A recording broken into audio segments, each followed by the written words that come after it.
부모님과 나 사이, 목사님과 나 사이에 있는 율법을 주제로 설교 시간에 발표하라고 하셨을 때 제가 이곳에 온 이유와 처음 왔을 때 가졌던 마음가짐을 다시 한번 생각하게 되었습니다.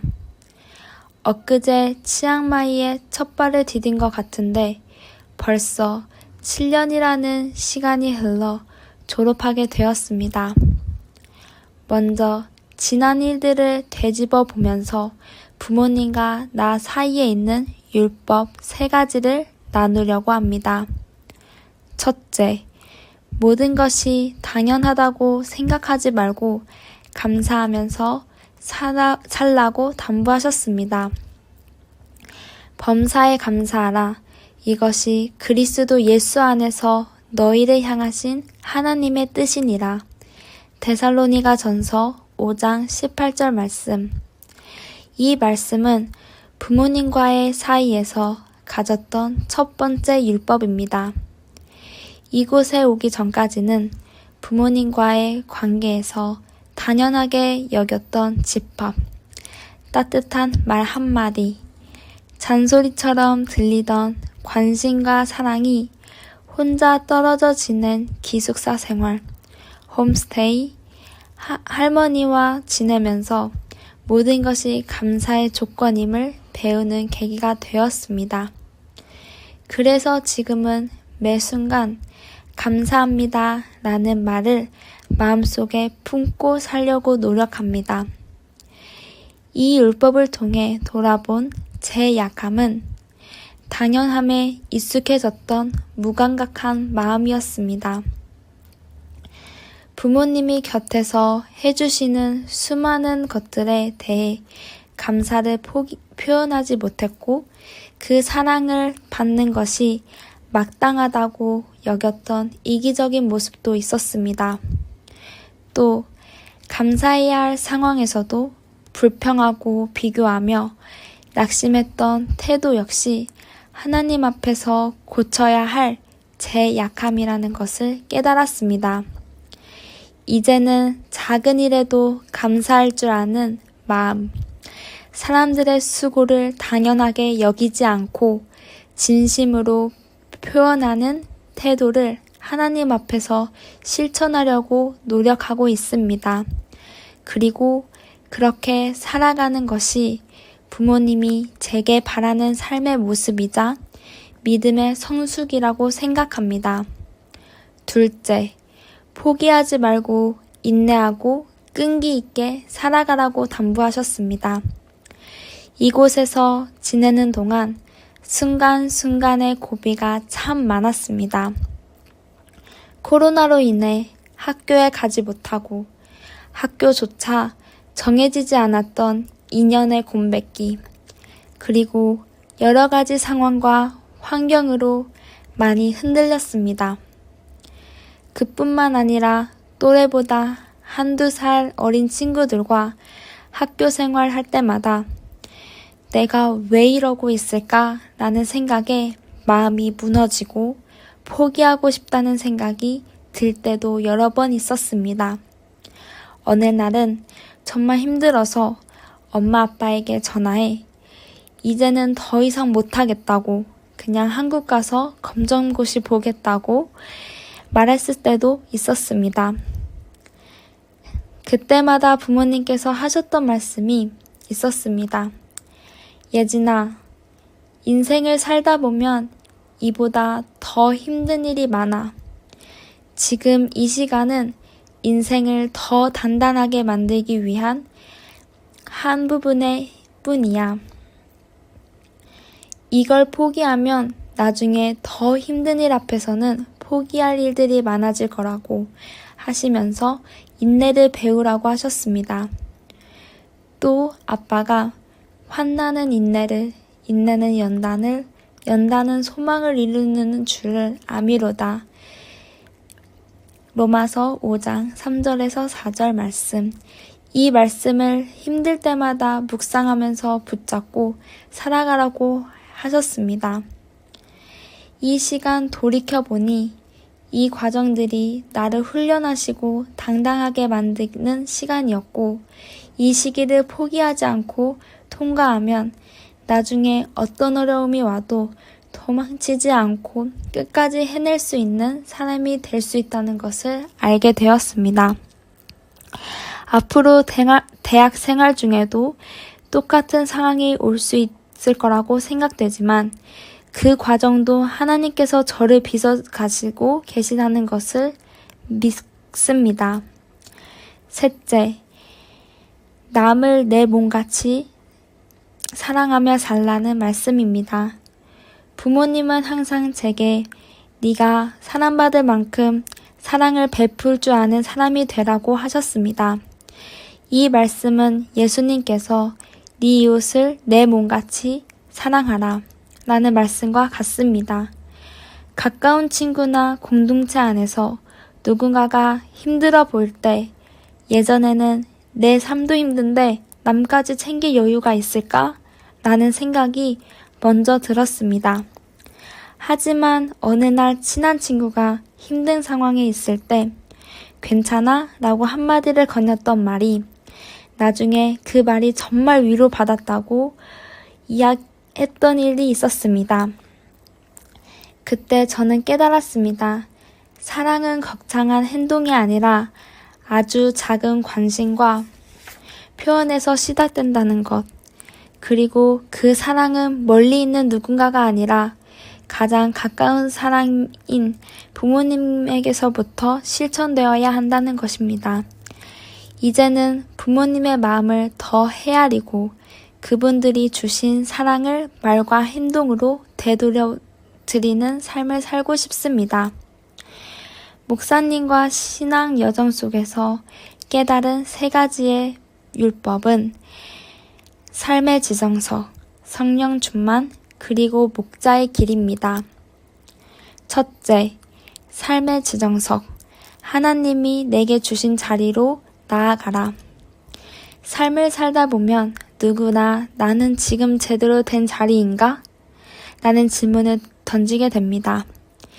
비교와 불안, 실패의 경험 속에서 저 역시 자주 흔들렸습니다.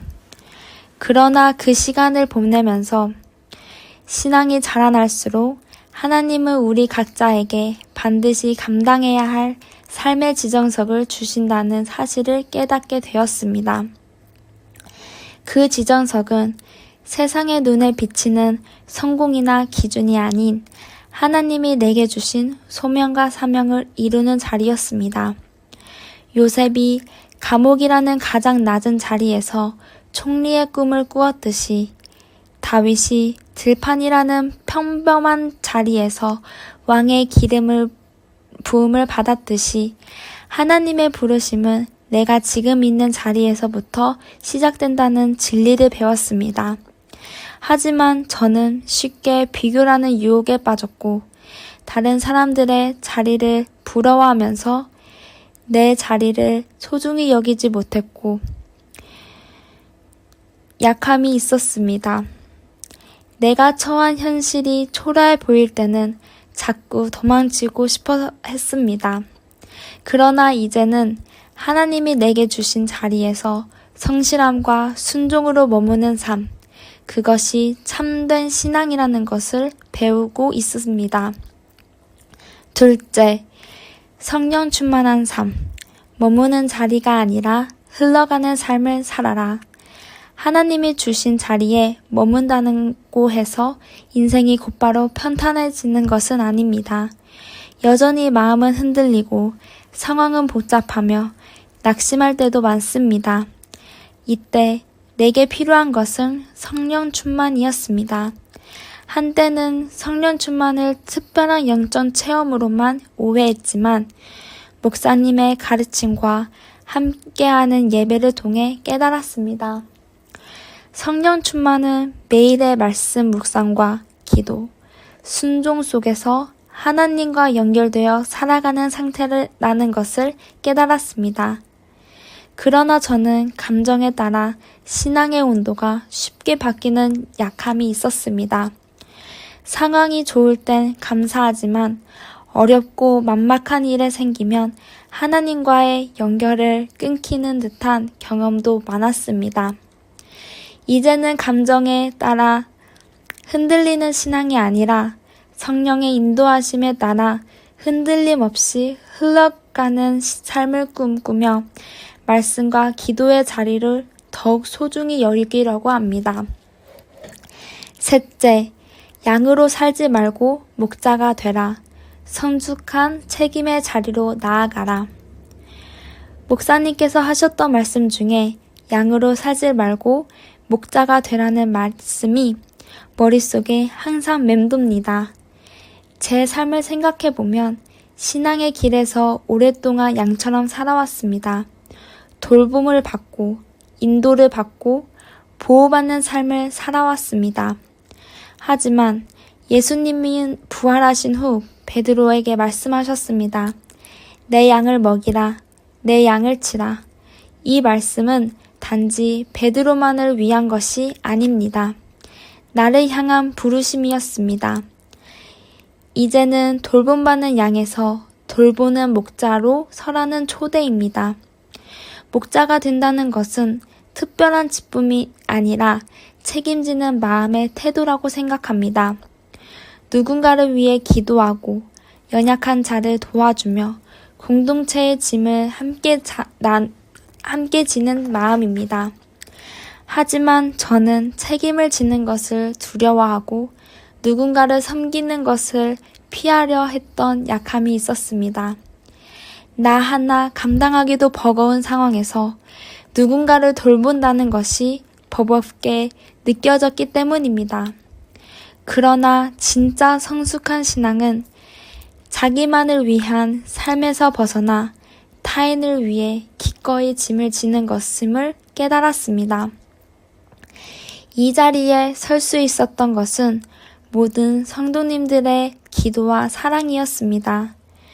오늘 제가 발표했던 말씀들은 늘 기억하며 삶의 이정표로 삼고 최선을 다해 살아가겠습니다. 감사합니다. 되어지고 율법처럼 지켜라 한 것은 농담처럼 들리기도 했구나 하면서 한번 내가 또 새로운 깨달음을 갖게 되어집니다. 우리 아이들에게 삶의 지침 몇 가지 나누고 싶습니다. 여러분, 여러분의 수고와 땀 속에 혼자만 살지 마십시오. 그것이 성경의 가르침입니다. 여러분이 공부하고 땀 흘리는 이유가 무엇이냐면 나에게는 10명의 형제가 있고 2명의 부모가 있습니다라고 대답하십시오. 이것을 십부장이라고 말합니다. 여러분이 1억을 11조 하겠다는 목표도 세우십시오. 그러나 가능하면은 여러분의 수고를 통해서 100만 원 11조 하는 사람 100명 만들고 그 100명이 10만 원 11조 하는 사람 10명씩 거느리는 삶을 살고 싶다고 말하십시오. 이것이 요셉의 꿈입니다. 이 꿈을 왕의 꿈이라고 했습니다. 이런 꿈을 가진 자는 내 수고와 땀에 나 한 사람의 생명이 아닌 10명 이상의 생명을 품고 살겠다는 사람의 한 가지의 확실한 특징은 순종이었습니다. 순종은 깨닫고 가는 길이 아니고 낯선 길을 가는 것입니다. 낯선 길을 연장해 가는 것입니다. 누군가를 먼저 잘되게 하는 형통의 삶을 사는 것입니다.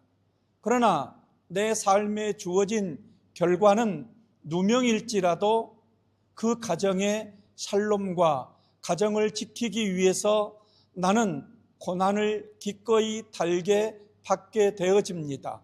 그러면 누군가의 꿈을 위해서 살아갈 수 있는 기회가 주어집니다. 누군가의 꿈을 위해 살아갈 때에 어느 순간 내 꿈도 이루어졌다는 순간을 만나게 될 것입니다. 이것이 성경 전체이고 이 전체를 요셉이라고 하는 사람을 통해서 우리에게 알려주었습니다. 이런 사람의 또 하나의 특징은 삶의 지정석을 가지고 살아갑니다. 성경에서 말한 삶의 지정석은 예배의 장소입니다. 우리는 일주일을 사랑하는 이유가 무엇이냐고 물으면은 내 교회의 예배의 지정석을 지키기 위함이라고 그 이유를 당당하게 말할 수 있어야 됩니다. 이제 여러분이 떠나는 세상은 그 예배의 지정석을 지킬 수 없는 삶을 강요합니다. 어쩌면은 여러분의 부모나 여러분이 생각했던 성공의 결과에는 나도 이 예배의 지정석을 지키지 못하지만 나를 통해서 누군가도 예배의 지정석을 지킬 수 없는 삶을 사는 것을 성공이라고 말할 수가 있습니다. 교회가 말하는 성공, 기독교가 말하는 성공은 여러분이 어떤 삶의 환경과 상황 속에서도 예배의 지정석을 가지고 살아가는 것입니다. 예배의 지정석을 지킬 수 있는, 예배의 지정 시간을 지킬 수 있는 삶입니다. 예배의 지정 시간을 지킬 수 없는 삶은 위험합니다. 그 자신도 위험하고 그의 위험 속에 이웃을 함께 함몰시키는 유혹도 있습니다. 여러분, 누군가의 안식일을 지켜주는 삶을 목표로 삼으십시오.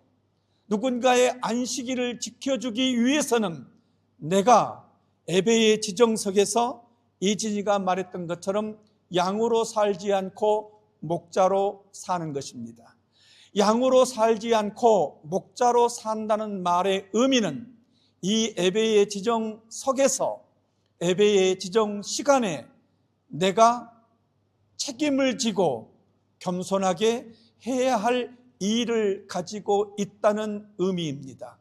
이 이야기 사랑하는 우리 아이들에게 드리고 싶습니다.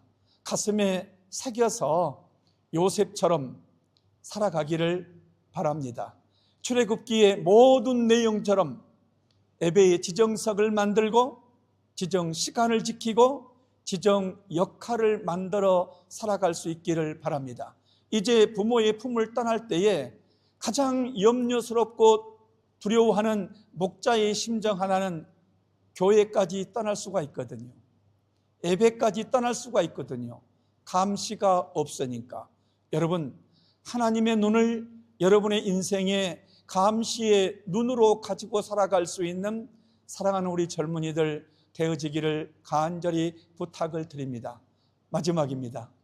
부모님에게 순종하십시오. 부모님에게 순종하십시오. 여러분의 삶이 꼬이거든 부모님과 나 사이 속에 불순종을 찾아서 그 고리를 푸는 것이 내 인생 꼬인 것을 바르게 다시 정립할 수 있는 기회입니다.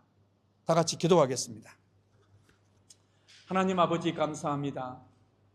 기솔이 일에 영준이 예진이를 인도해 주셔서 고3의 과정을 건강하고 은혜롭게 마치게 도와주어서 감사합니다. 이 사랑하는 젊은이들에게 요셉이 꾸었던 왕의 꿈을 꾸게 하시고 요셉이 걸었던 순종의 길을 걸어가게 하시며 요셉처럼 그의 수고와 땀과 고난과 애통과 환난 속에 나 한 사람의 생명이 아닌 가족의 생명을 품고 살아갈 수 있는 10부장, 100부장, 1000부장의 삶을 목표로 살도록 도와주옵소서. 특별히 이들이 인생을 살아갈 적에 여기에서 나누었던 이 우정이 그들의 삶의 고비고비 속에 새로운 힘을 공급해 줄 수 있는 힘이 되게 도와주시고 그 스승을 기억하면 내 삶을 이렇게 살아서는 안 되지라고 다시 일어설 수 있는 스승도 만나게 하여 주옵소서. 무엇보다 이들에게 가정을 주시고 가정에서 꿈을 찾고 가정에서 행복을 찾고 가정에서 삶의 기쁨을 누릴 수 있도록 이들의 삶을 축복하여 주옵소서. 예수 그리스도의 이름으로 기도했습니다. 아멘.